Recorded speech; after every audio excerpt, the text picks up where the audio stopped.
Setelah 3 tahun bermukim dan belajar di Tanah Suci Makkah, Syekh Imam Nawawi kembali pulang ke Indonesia, tepatnya di Kecamatan Serang, Kabupaten Banten. Sesampainya di tanah air, beliau menyaksikan ketidakadilan dan penindasan yang dilakukan pemerintah Hindia Belanda terhadap rakyat kecil. Demikian, jika di antara Anda yang bekerja dengan hambat,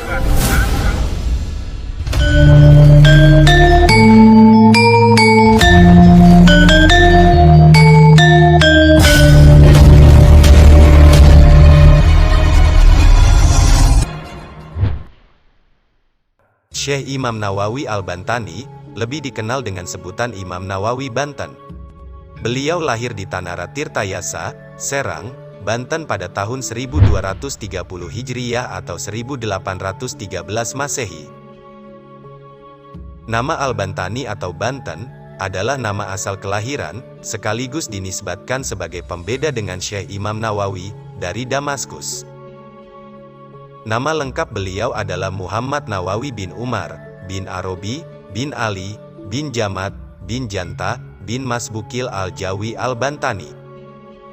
Ayahnya bernama Syekh Umar bin Arabi, dan ibunya bernama Zubaidah.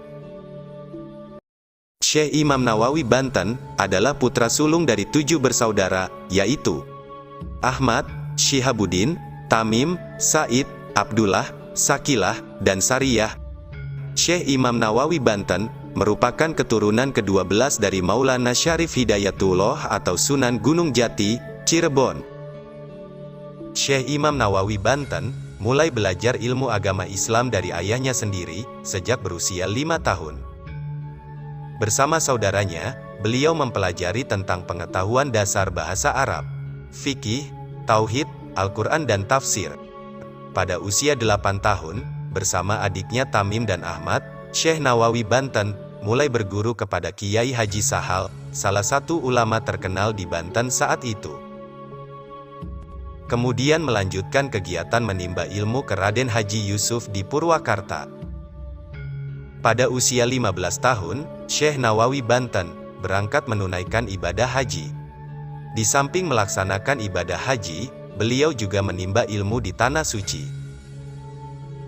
Pada awalnya, beliau berguru kepada ulama-ulama Indonesia yang sudah mengajar di Tanah Suci, seperti Syekh Imam Ahmad Khotib Sambas, Abdul Goni Bima, Yusuf Sumbulaweni, Syekh Nahrawi, dan Syekh Ahmad Dimyati.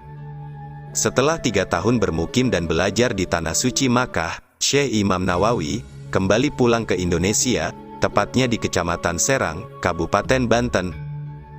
Sesampainya di tanah air, beliau menyaksikan ketidakadilan dan penindasan yang dilakukan pemerintah Hindia Belanda terhadap rakyat kecil.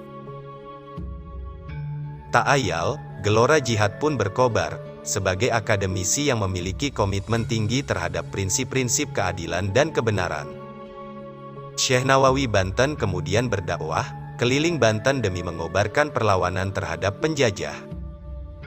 Sepertinya, dampak dari dakwah Imam Nawawi Banten dirasa sangat membahayakan oleh pemerintah Hindia Belanda, hingga beliau dilarang berkhutbah di beberapa masjid. Karena situasi semakin tidak kondusif, Imam Nawawi Banten memutuskan kembali ke Makkah untuk memperdalam ilmu agama. Singkat cerita, akhirnya beliau mulai mengajar di halaman rumahnya sendiri. Pada awalnya, muridnya hanya puluhan saja, tetapi semakin lama, jumlahnya kian banyak. Apalagi saat beliau diangkat menjadi Imam Masjidil Haram, menggantikan Syekh Imam Ahmad Khotib Syambas atau Syekh Ahmad Khotib Minangkabau. Saat beliau mengajar di Masjidil Haram, tidak kurang 200 orang dari berbagai penjuru negeri yang belajar kepada beliau.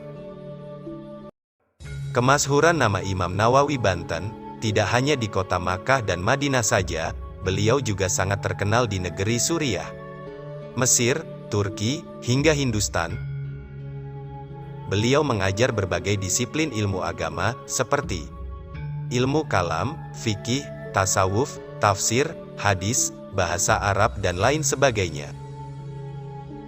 Di antara muridnya di Arab Saudi, yang kemudian menjadi ulama besar dan tokoh berpengaruh adalah Kiai Haji Hashim As'ari Jombang, pendiri NU, Kiai Haji Muhammad Mahfud Termas, Kiai Haji Ahmad Dahlan Yogyakarta, pendiri Muhammadiyah, Thohir Jamaluddin dari Singapura, Abdul Karim Amrullah dari Sumatera Barat, Kiai Haji Syekhona Kholil dari Bangkalan, Kiai Haji Soleh Darat dari Semarang, Kiai Haji Dawud dari Malaysia, Kiai Haji Hasan Genggong, Kiai Haji Muhammad Zainuddin bin Badawi Sumbawa, dari Nusa Tenggara Barat, Syekh Abdul Qadir bin Mustafa dari Patani, Thailand, Kiai Haji Syekh Abdul Haq bin Abdul Hanan, cucu beliau sendiri, Kiai Haji Raden Asnawi dari Kudus, Kiai Haji Abdul Karim Amrullah dari Sumatera Barat, Syekh Thohir Jamaluddin dari Singapura, dan masih banyak yang lainnya.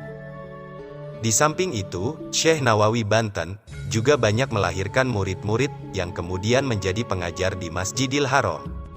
Di antaranya adalah Sayyid Ali bin Ali Al-Habsyi, Syekh Abdul Syattar bin Abdul Wahab Al-Makki, Syekh Abu Faid Abdus Sattar bin Abdul Wahab Ad-Dahlawi dari Delhi, India, dan masih banyak lagi. Syekh Nawawi Banten adalah ulama Indonesia paling produktif yang bermukim di Haramain. Tidak kurang ada 99 kitab maupun risalah, bahkan ada yang mengatakan lebih dari 115 kitab yang sudah ditulisnya.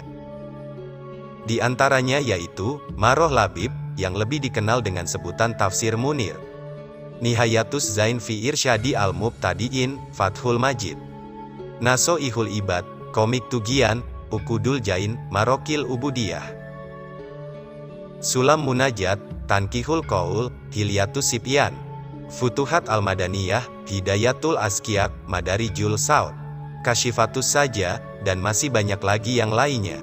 Karena banyaknya berbagai disiplin ilmu agama yang dikuasainya, Syekh Imam Nawawi Banten kemudian diberi beberapa julukan. Antara lain, Sayyid Ulama Al-Hijaz atau pemimpin ulama Hijaz, Imam Al-Muhakkik wa Al-Fahamah Al-Mudakik atau imam yang mumpuni ilmunya, Imam Ulama Al-Haramain atau pemimpin ulama dua kota suci. Dalam konteks keberadaan pesantren di Indonesia, Syekh Imam Nawawi Banten diakui sebagai salah satu arsitek pesantren. Dan, karena banyaknya kitab karya beliau, yang sampai saat ini masih dipelajari di banyak pesantren, beliau juga disebut sebagai bapaknya Kitab Kuning. Syekh Imam Nawawi Banten wafat di Makkah pada tanggal 25 Syawal tahun 1314 Hijriyah atau pada tahun 1897 Masehi. Beliau dimakamkan di Janatul Mu'alla Makkah, tepat bersebelahan dengan makam putri Sayyidina Abu Bakar, yaitu Sayyidah Asma. Meskipun dimakamkan di Arab, hampir tiap tahun, hari wafatnya selalu diadakan acara hail di tanah kelahirannya, tepatnya di Pondok Pesantren An-Nawawi Tanara yang diasuh oleh Kiai Makruf Amin di Banten. Dalam acara haulnya, jamaah yang hadir bukan hanya dari para santri dan ulama Indonesia, tetapi juga banyak dihadiri para ulama dari mancanegara.